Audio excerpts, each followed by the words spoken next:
All right, so why don't we get started? I'd like to welcome everybody to today's session. I'm Adam Berezin from MS Dynamics World. I'd like to once again thank you all for joining us today. Today's event, the AWS Marketplace opportunity for Microsoft ISVs. Bring your software to the world's largest public cloud marketplace. The session is going to be presented by Casey Dayan and Lucas Hansen, both of Data Resolution. Just a little housekeeping before we get started. You can submit any questions you have during the session through the Q&A box on the right side of your screen. Casey and Lucas will try to get to all of them at the end of the event. So without further delay, Casey, I'll turn it over to you. Hi, everybody. Thanks for joining today. Again, my name is Casey Dayan. I'm a PM here at Data Resolution. And today we're going to talk a little bit about how to access this huge goldmine of opportunities that is AWS as a Microsoft ISV.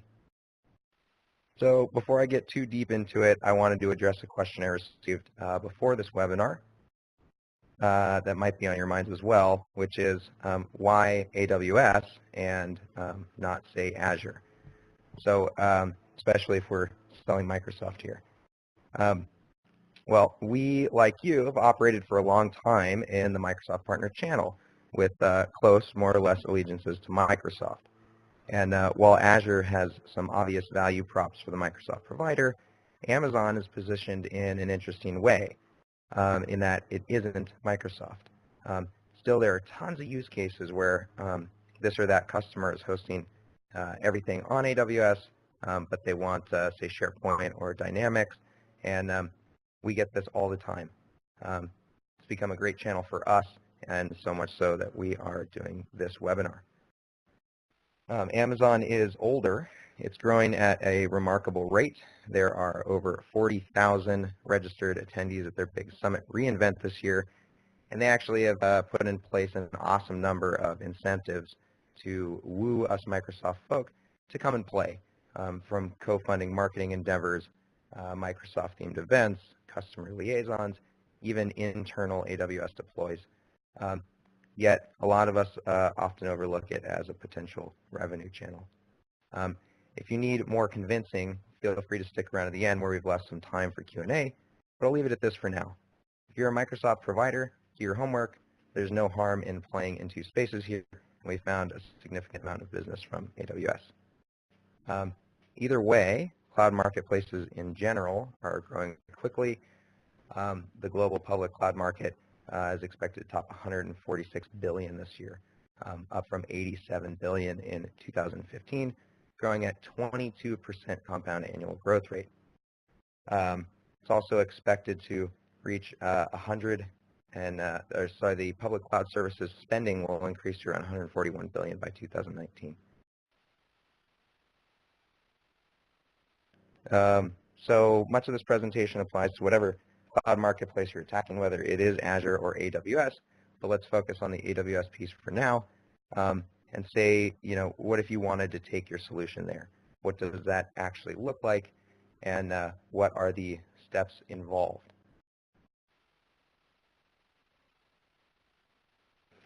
You need a good understanding of cloud architecture and security, an understanding of Microsoft licensing and reporting, having a Microsoft partnership status, and bearing through a long testing process with AWS, as well as providing support to your end users.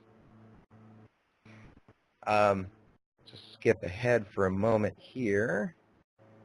So we've outlined some kind of broad stroke steps to what all of it actually looks like from a high level, all the way from identifying your development resources through the testing process, submission, and copying to all regions.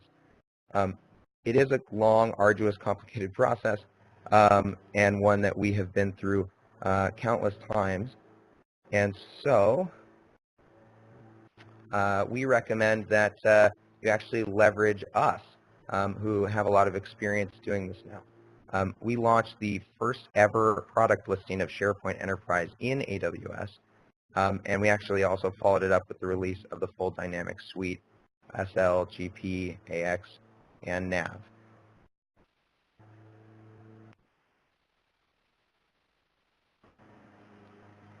We offer a handful of different partnership models where if you would like to work with us to get your product listed in the AWS Marketplace, we offer a number of different rev share options as well as hands-on or hands-off help from us. I'm going to probably skip over these for now just because we don't have too much time to go through all of them, but again, any questions regarding how exactly it looks to work with us from a BD perspective, feel free to ping us after the bulk of this.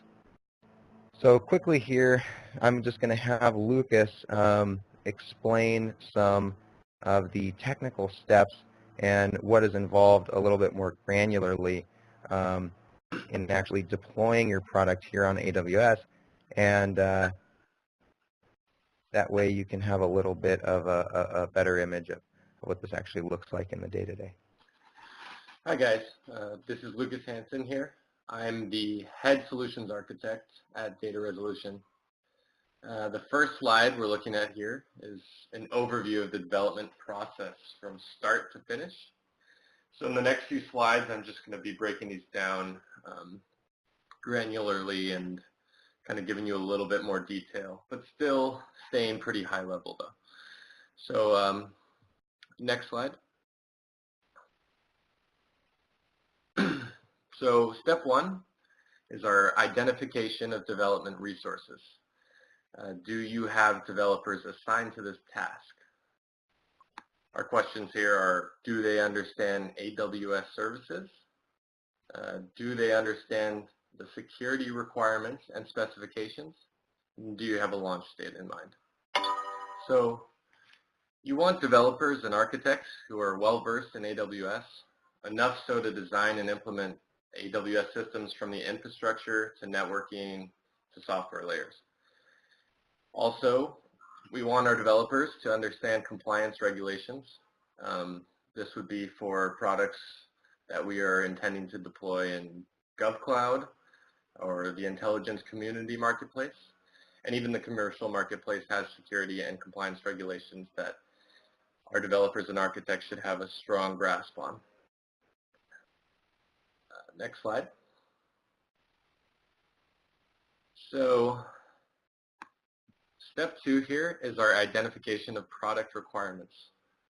So depending on the software we're using, what are we going to need to do to automate the installation and provide our users a CloudFormation template?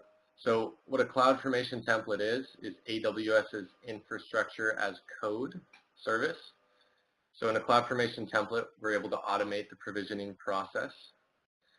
So when we're using a CloudFormation template, which is 95% of the time here at Data Resolution, we'll bootstrap the software installation onto the provisioning process within the CloudFormation template. And that's how we're going to be installing the software. We're going to be installing it within the CloudFormation template. It gets a little bit complicated. If anyone has any questions, please put them in the Q&A for afterwards, but I won't get too into CloudFormation yet. And do you have a proposed architecture would be our last part of this step. So this is part of the design phase, mapping out the architecture we need for our software environment. Next slide. So this slide is just an example of, what pieces we might need in a target architecture. So we deal with SharePoint a lot. So depending on the target environment, we're going to have to use our Amazon EC2 instances, which are virtual machines, to perform these roles. They could be web servers, crawl servers, application servers, search servers, you get the idea. And after mapping this all out, we're going to be writing a template that will provision Amazon's services, sorry, to fulfill what roles we need within our architecture. So you can flip to the next slide for me. So another question we might ask ourselves is how many users will the environment need to support? In SharePoint, we've worked anywhere from a 10 user case, all in one, to a 10,000 user case. So obviously we have a huge difference in what our development process is going to be for a 10 user all the way to a 10,000 user or even beyond. So next slide. So what will typical use cases be, and how can we make the product as efficient and secure as possible? We have experience with high-profile enterprise customers, public sector, banking institutions, etc., all of which have their own security compliance standards. We also want to maximize efficiency and backup capability with load balancing and high availability architecture. High availability architecture is something we would do only if we're dealing with a client or a consult opportunity that's going to be data that is very important, and we're going to need to,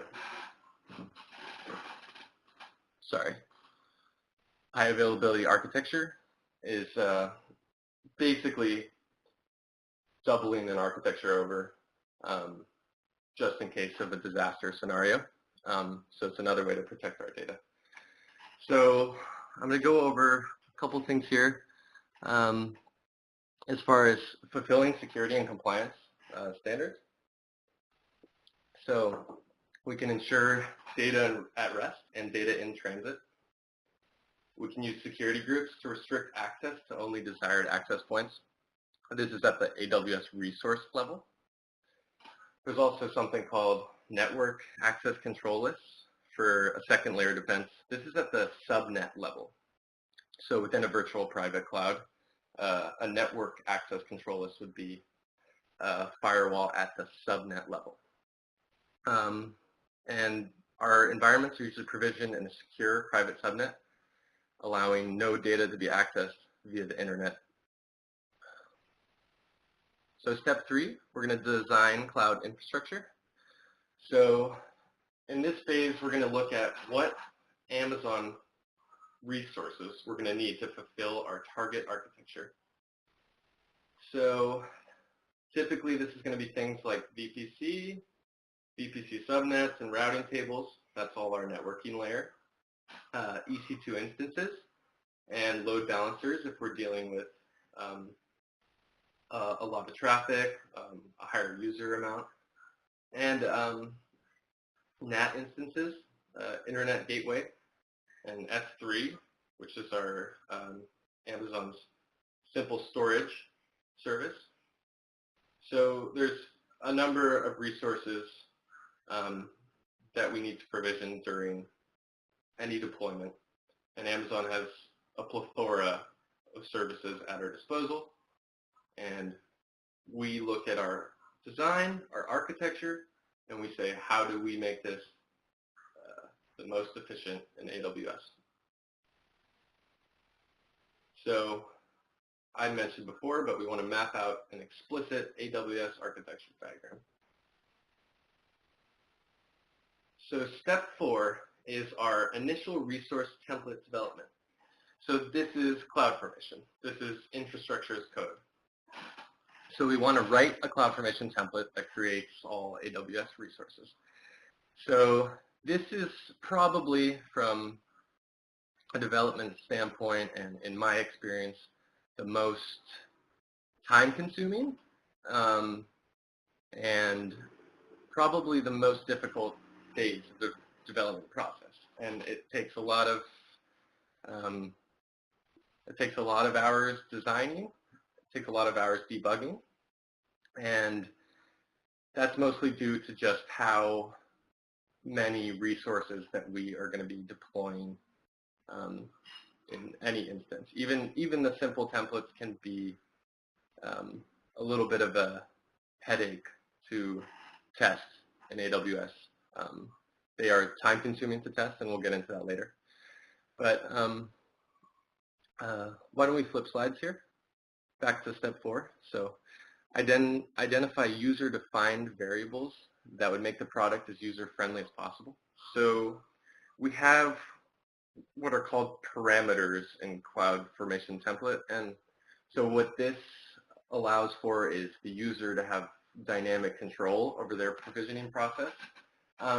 Within the CloudFormation template, we can kind of decide how much control we want to give to the user. So like they're typically not going to be able to change the architecture, of course, but they will be able to do things like change the instance size, so changing the compute amount of their virtual machines.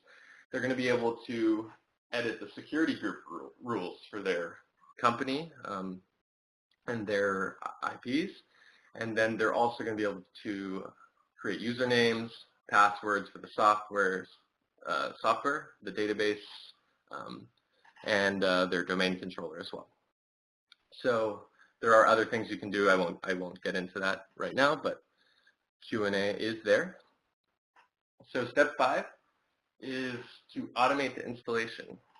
So in the easiest case, Amazon has their disk image, which is the Amazon machine image, which is we call an AMI.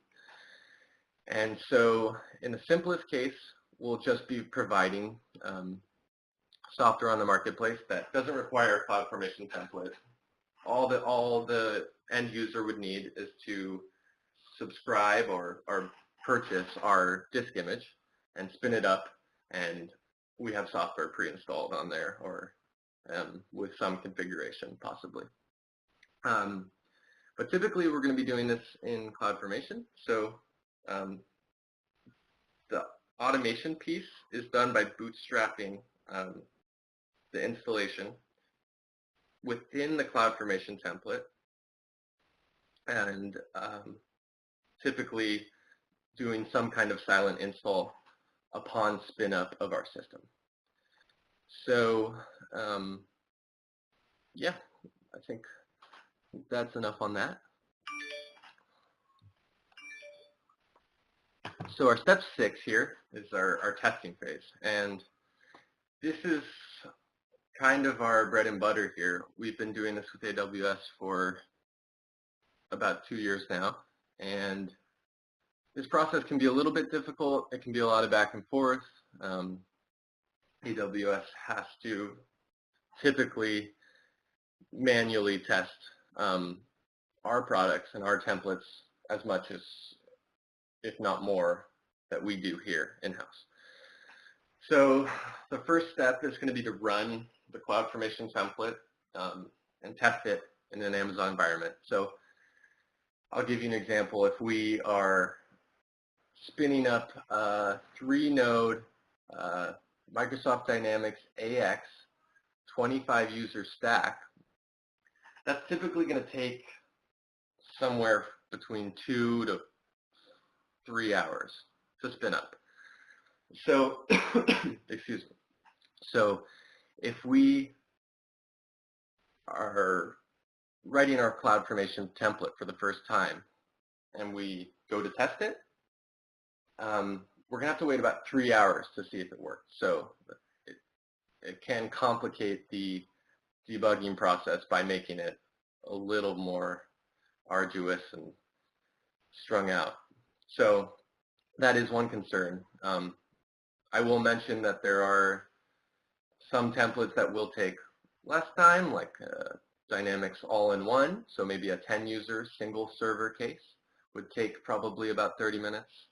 But then we get into the kind of crazy scenarios with the 1,000 user Dynamics, or even a 10,000, a 1,000 user Dynamics CloudFormation template with 5 nodes. I think took about 6 hours on average for testing. So my point here is that testing can be a little bit difficult, and we here at Data Resolution fancy ourselves at kind of testing AWS testing gurus.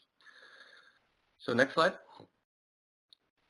So the next step after our CloudFormation template has spun up our new software environment, we want to test the deployed environment. So we can test scalability, auto-scaling failover testing for horizontal.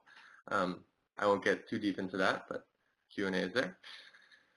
Instance size modification within CFT parameters for vertical scaling. This is, as I mentioned, changing our virtual machine parameters to change compute, change the RAM, anything like that. And then also our block device mappings, which is our data storage. So that's typically something we provide a parameter for so that the end user can allocate the space that they need to for every machine. And then we also want to test security and make sure all the security groups are working and all the network access control lists are working. So that's at the subnet level with the ACLs there, and security groups would be at the instance level. So yeah, you can go ahead and switch to submission. So I kind of touched on this a bit. The submission process can be, it can just take a long time. So what we do is we're going to submit our AMIs to Amazon. So our AMIs, again, are the Amazon machine images. They're the disk images of our products. We run them through an automated scanner, which checks for common vulnerabilities and exceptions on the disk image, as well as a few other things. And then once it goes through that scan successfully, Amazon will go ahead and spin up the disk image manually and just make sure everything is kosher. And the other step of this, the other piece, is that we will submit the template, the CloudFormation template, to AWS for them to test as well, because they need to be able to spin up our product. They need to be able to have the template and have a scanned AMI that work together and be able to spin up the same environment that we were testing and we were developing. So that needs to all get through to them. And then we also have our load forms, which is all our marketing, all our metadata that's going to go into the product listing in its final state on AWS Marketplace. So once that all goes through, hopefully on the first time, usually not the case, it will go back between the development team and the testing team here at Data Resolution to Amazon and back and forth until Amazon gives it the final check. They'll go to a limited listing. A limited listing is a private listing on Amazon Marketplace, so we can see exactly what our listing is going to look like. If we are working with a partner, in this case you would be also looking at your limited listing and giving it any last feedback, any last edits before the product goes live and people are able to subscribe and use the awesome product. So go ahead and switch to the next slide for me.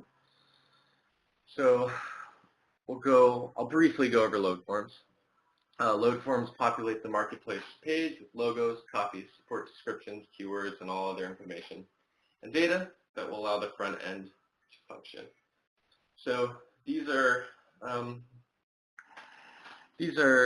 kind of busy work. They're important. They're very, very extensive, and we've done hundreds of them. So we're masters. So every time that we're making a submission to the AWS portal, which is the way to get to the testing and ops team, we have to submit the new load form every time the change is made. All of our media that's going to be used in the listing, that's something like a logo or maybe an EULA or usage instructions, a PDF, all that is uploaded to S3, which is Amazon Web Services Simple Storage, and we basically pipe that into the load form. Also, that could be our architecture diagram. Also must be created and uploaded. All other logos, including the application icon, must be formatted for their respective containers and called on through storage. So we've done that several times, and in this partnership case, we will be handling all that. So all load form information must match all templated information, including names of all regions, resources, application, locations, diagrams, etc. I'll get more into Amazon regions and in a little bit, but there are a lot now, so we have to keep that in mind when creating our products for the marketplace. Yeah, go ahead and go to the next slide.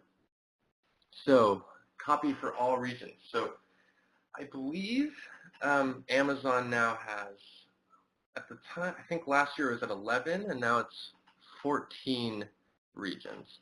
I could be wrong. It could be 13 there.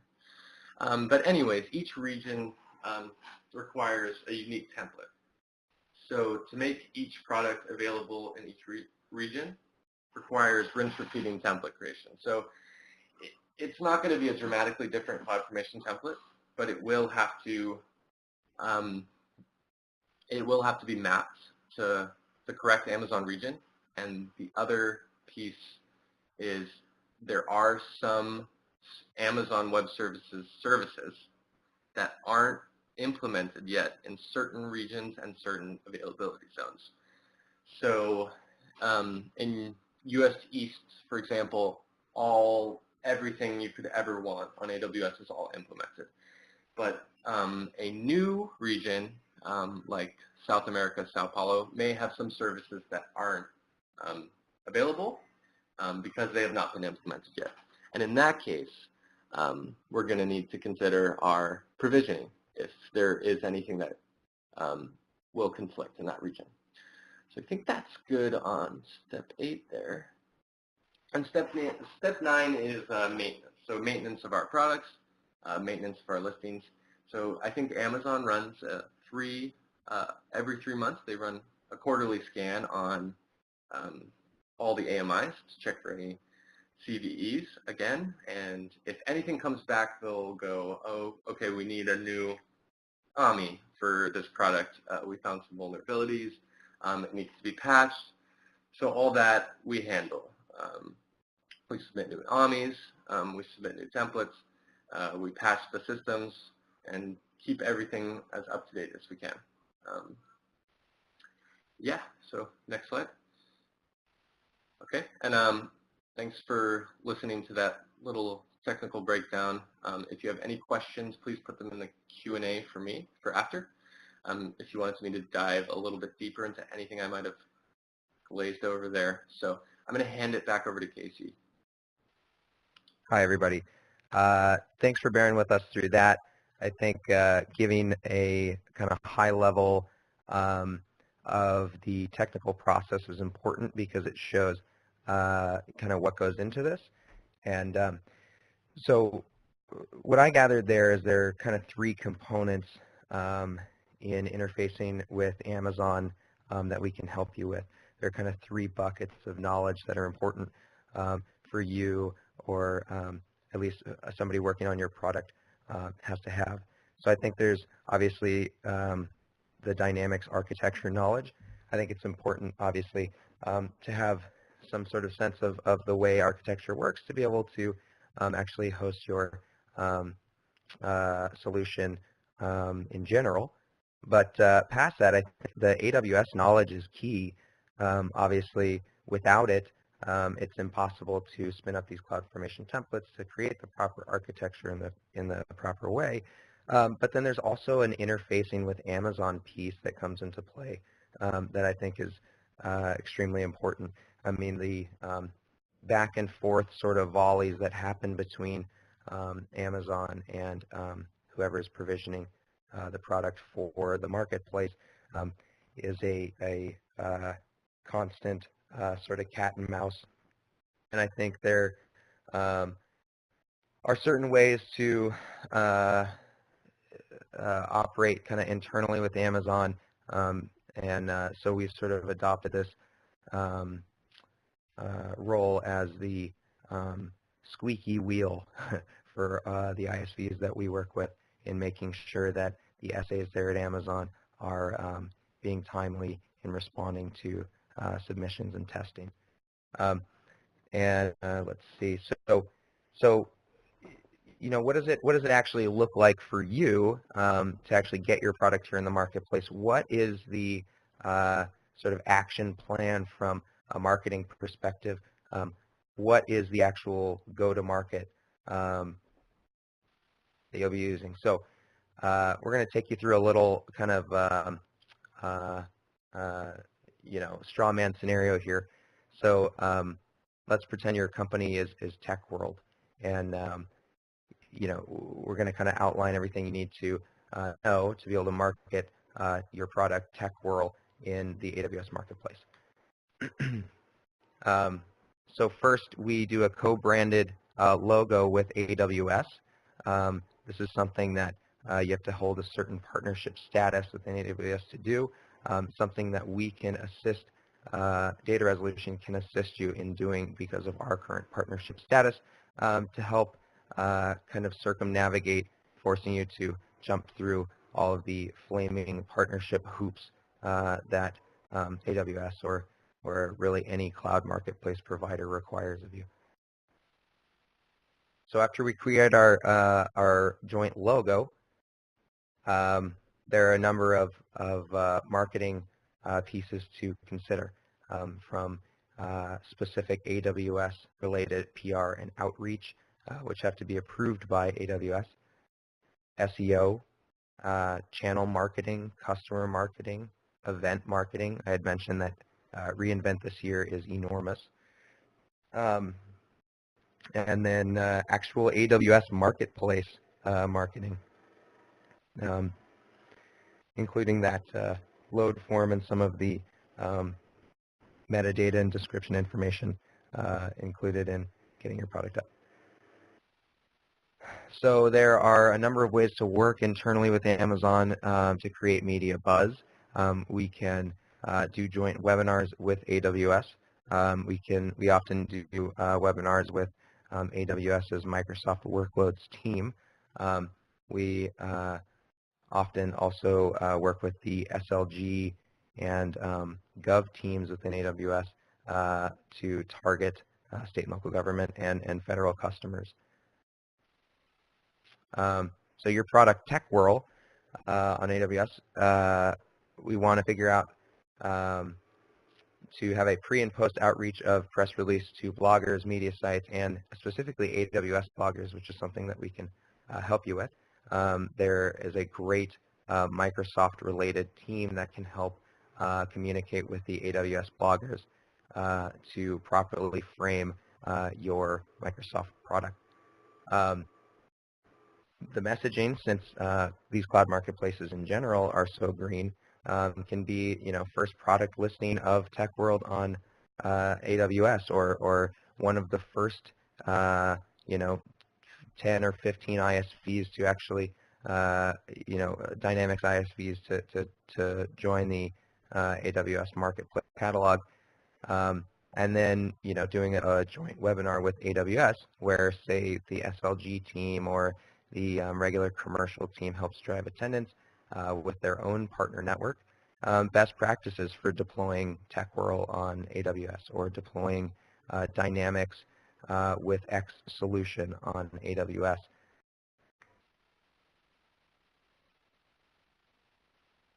There's also some kind of AWS-specific targeting pieces to keep in mind. So doing searches on Google, driving folks to a specific AWS microsite, retargeting if initial conversion is not successful,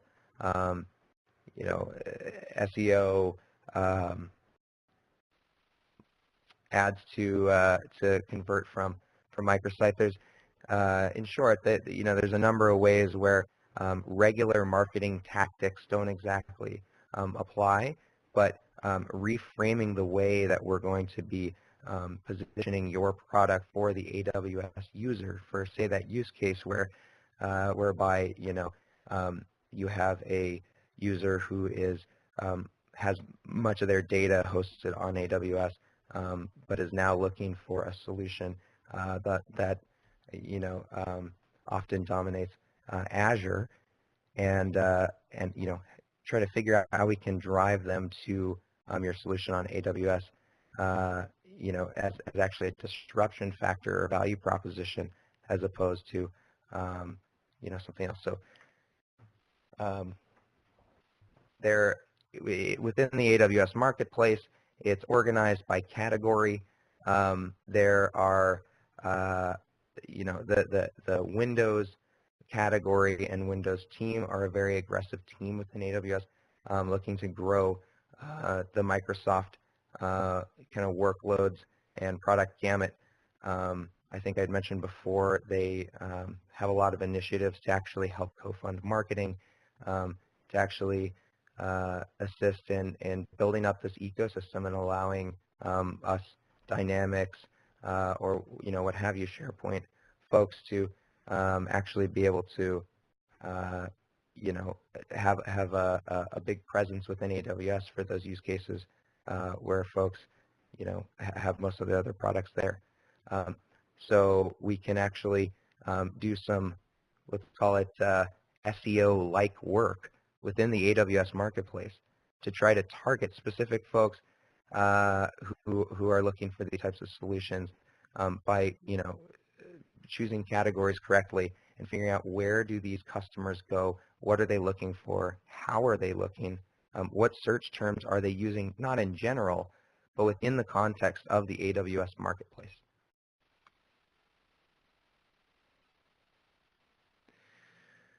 Here are a number of SEO goals as well, developing organic traffic flow, SEO optimization, internal blogging, videos, webinar posts, driving registrations, all sorts of the normal marketing, but obviously with the spin of being on AWS.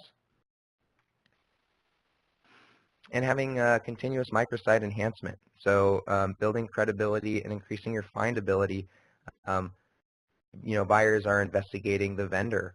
AWS, has a number of a small number of reviews on products because it's relatively green. So there's a really important piece in building your brand and trying to gain the trust and confidence of your potential end users by showing that you're focused on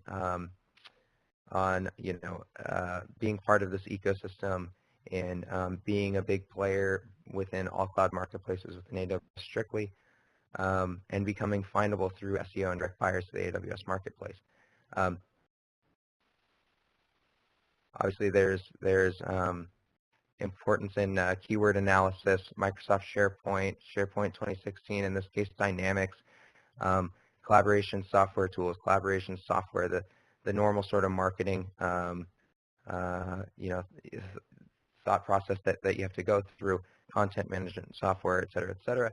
But these also apply to the internal AWS marketplace as well, figuring out how you position your product both from regular SEO standpoint as well as in marketplace strictly.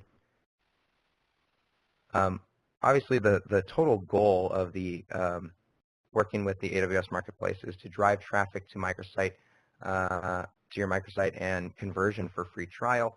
AWS offers a free trial, so say TECHWHIRL runs on top of Microsoft Dynamics, and folks want to try out your product. This is a sort of never before seen value add that Amazon brings to the table, which is for a long time in the Microsoft Partner Channel, end users have to work hand in hand with consultants. It's a relatively lengthy process, and it's very difficult for end users to actually try and buy as opposed to installing and running with the product. If I had a nickel for every time a friend's a friend's company had a new installation of their CRM or ERP, and there wasn't enough sort of internal testing or any whatsoever, and then it turns out that they actually don't like the new deploy, and it actually lowers efficiency within the workplace. So this is wonderful now, and Amazon actually will help fund the free trial, and the ISV or Microsoft provider will actually be able to still generate some revenue even from free trials.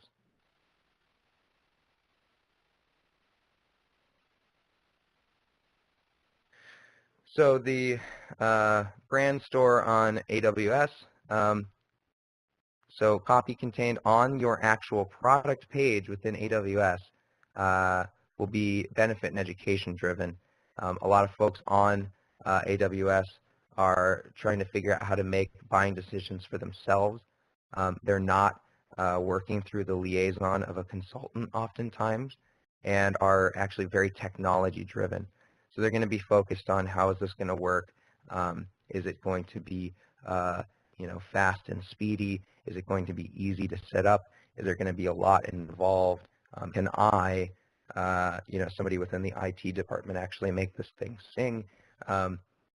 So helpful resources and collateral are provided on the page to help prospects feel comfortable with their purchase. And again, they can work hand in hand with these resources that they find on the page to actually properly test the solution, helping with a shift towards actual productivity, a shift towards actual performance-based analysis of our products as opposed to spin and consulting type work. So AWS actually gives you a number of sample banners. They give you a huge bucket of marketing collateral that you can use that's pre-approved by Amazon, making marketing endeavors significantly easier.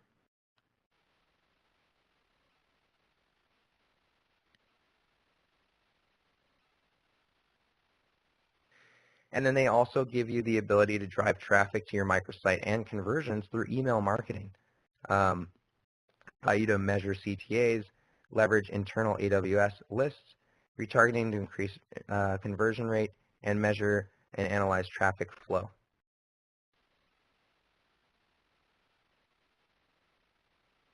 You can also leverage AWS Solutions Architects, data resolution having a long history now, or as long as it can be within the space.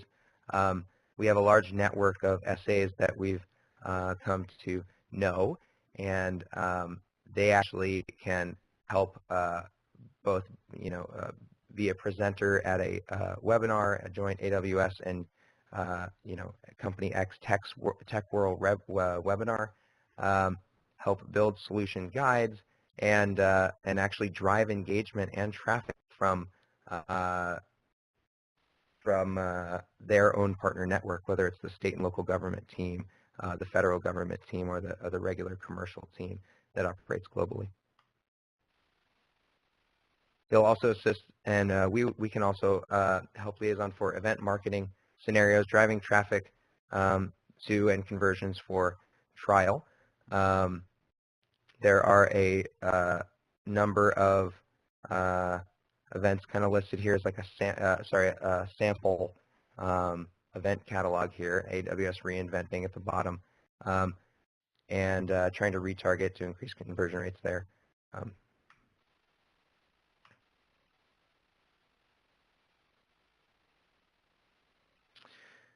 So there are a number of ways to approach from a channel marketing perspective as well, creating buzz, partnerships, extending the ecosystem,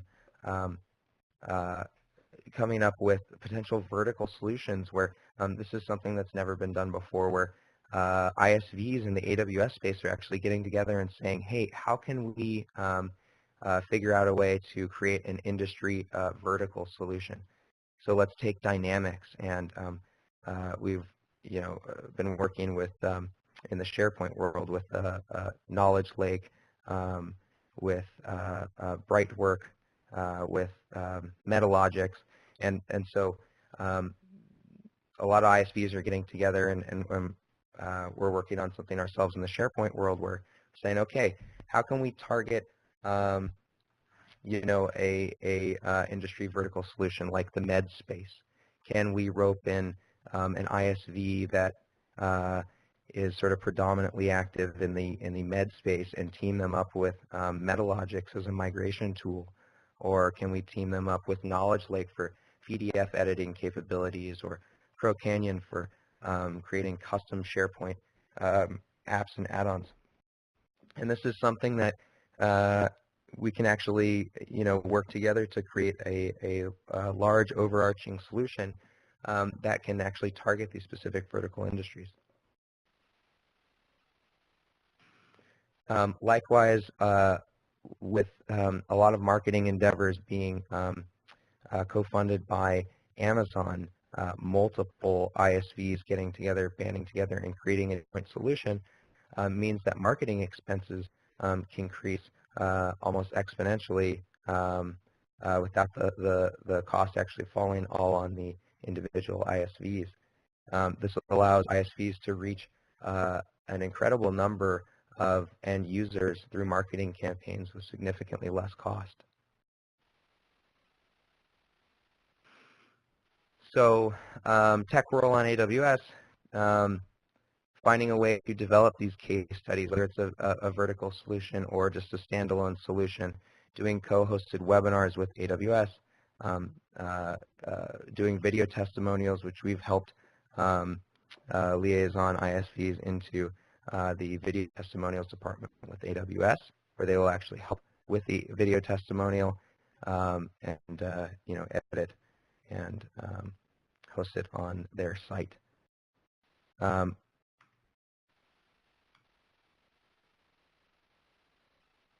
Let's see, we're running out of time a little bit here, so I'm just going to skip slightly ahead. So, a lot of what you think are thinking are, how do we know that this is, something that we want to, test the waters in? Is this something that we're interested in doing? And then how do we know after a quarter of testing those waters if this is something that works well? We measure success and can assist in measuring success by a number of overall KPIs. So brand store visits, brand store orders, visit to order ratio, spend cost to total orders, a number of metrics, AWS specific marketplace metrics, search ad metrics, and retargeting ad metrics. So it's relatively important to keep in mind this piece, the AWS marketplace metrics piece, as there are some AWS-specific things to be targeting, some AWS-specific KPIs to be measuring as well. There's a bit of a learning curve, and it takes some experience to understand what those metrics are and how exactly they're leveraged. So let's see, how much time do we have here? Bear with me one moment.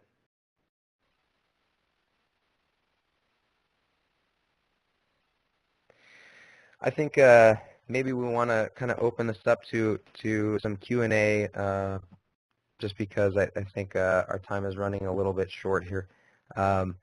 So if for whatever reason anybody has to beg out now, please don't hesitate to reach out for more information. My contact information is here as well as Data Resolution's contact information. We're happy to answer any questions tomorrow, next week. Even if you're looking to ask some specific questions on what would it look like if I was going to take my solution to AWS, what would the timeline be for my product specifically? Can you take a look at the architecture involved here, or what is involved here, and give me some kind of ballpark timeline? We do this all the time. We have multiple inquiries per day for this sort of marketplace as a service offering, and we are happy to help you in whatever way possible.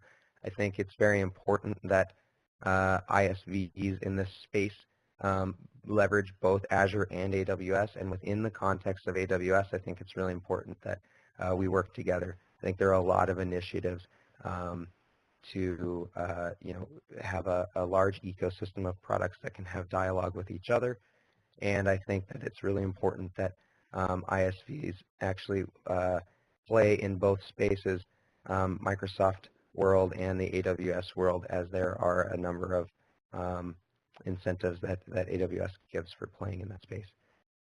So let's open this up to some questions. I think there will probably be a few, and I think it's important that we cover some of the more specific and granular things that some of our attendees want to cover. So. Great, thanks, Casey. Yeah, it looks like we actually have some coming in right now. Someone's asking, do we have to be an AWS partner? So with that question, I think that's kind of where we come in. So it was a long process to becoming the tier partner that we are within AWS.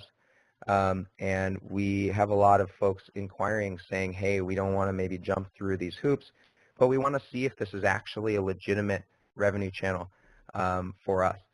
So we are happy to actually host any ISV's solution or product as powered by data resolution, and this allows us to sort of circumnavigate some of the red tape involved with having solutions architects pass tests on your team, and I think everybody in the Microsoft world kind of knows that game, but basically climbing another ladder there. So no, the answer is no. You do not have to be an AWS partner, and that's kind of one of the huge benefits of working hand in hand with data resolution.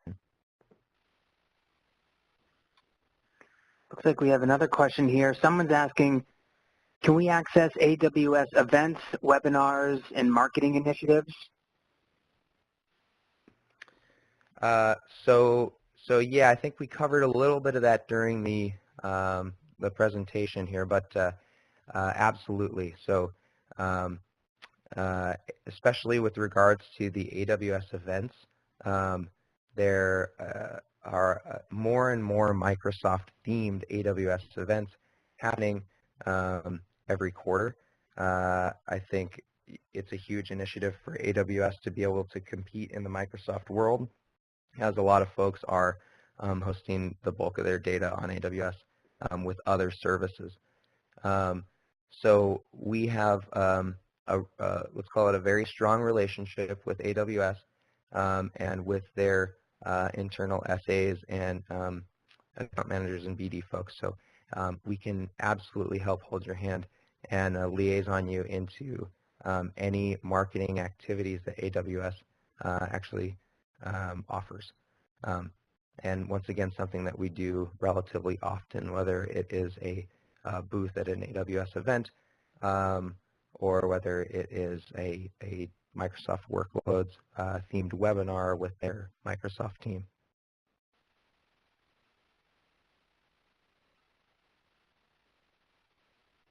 See if we have any more questions coming in. So someone's actually asking, how fast will we see deploys? How do we monitor this? So some of it is up to the testing process and more than the testing process to the actual back and forth between Amazon. And but I think basically what we outlined in the testing and submission phase, let's call it 3 to 6 weeks total if you have some experience working with those folks to actually get your product from the first draft of your CloudFormation template all the way to actual product listing. And then as far as the deploys go, it depends often on what marketing initiatives you decide that you want to leverage. And I think that in our experience, we recently provisioned a Nintex solution for the AWS Marketplace that ran on top of SharePoint. And Nintex actually worked with us to do some joint marketing initiatives, both with Nintex, some of the partners, with AWS, some of the partners at the last big convention, and some of the other ISVs in the space. Metalogix was one of them. And by actually leveraging the fact that AWS is willing to co-fund marketing, they could, we saw deploys. We probably saw our first deploy. Lucas, are you still here? Do you know how long? It was pretty quick until we started seeing some folks actually deploying that product. Yeah, I would say it took about a week there, so probably a good good average.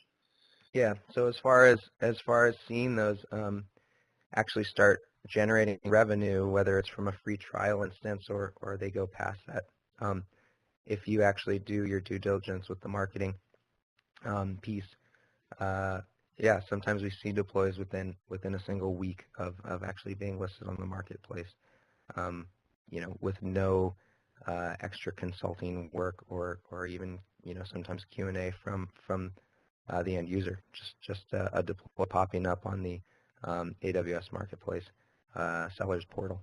So, See if anybody has any more questions. We'll just give people a couple of seconds to collect their thoughts. All right, it looks like we don't have any more questions coming in, so why don't we end there? Casey, Lucas, thanks so much for your time and giving a great presentation. Also, I want to thank everybody for attending as well. We did record the session, so we'll be sure to send you a link so you can have view that on demand. I think we'll probably post it in the next day or so. We'll keep you updated. Thanks so much, everybody.